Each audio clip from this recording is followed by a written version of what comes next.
good and bad.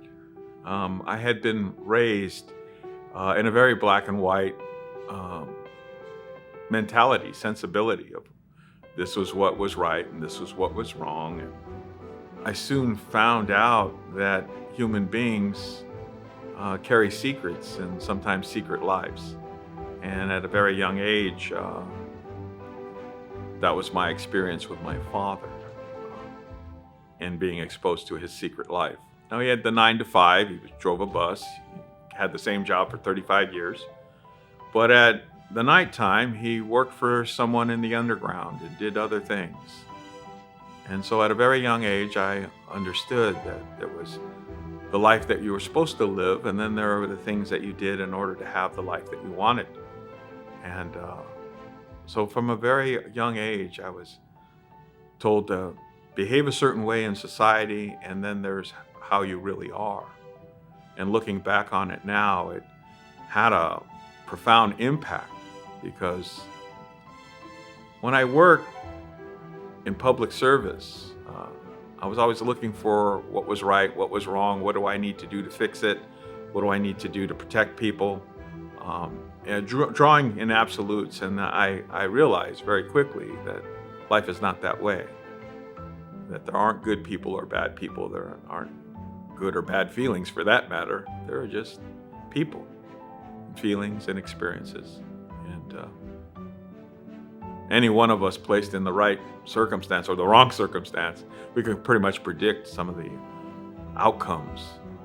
And that was one of the things that was a profound teaching moment in treatment, because here I was sitting in circles with people that were having the same issues that I was having.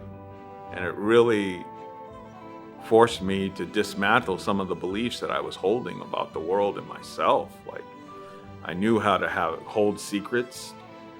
I knew what it did to my spirit.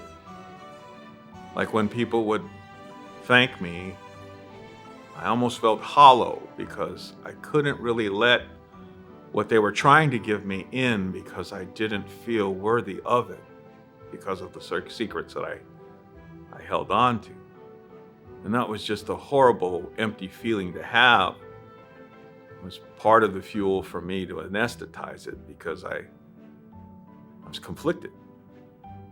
But learning that wasn't necessarily the only way to see it, or true for that matter. It wasn't all or nothing. It's not black or white. There are all these subtle shades of gray. And understanding the continuum, that what was my character defect was actually my character asset, all out of whack. And this idea of what does it take to get balance and harmony again, I was so lost. I didn't know how to even find that magical place. And so in a lot of ways I was spared. I was plucked from what I would consider, the road to death. Like, I had no problem dying. Living's my problem. Making sense of all this stuff. And I needed a place, a safety net, a space to be held while this stuff got sorted out without judgment. I already had enough judgment and shame. Given my background and my training, I was just a bad person in my eyes. Wicked.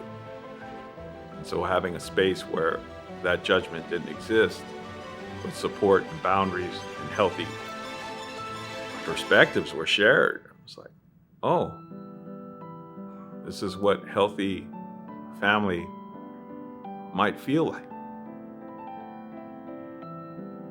And then being willing to,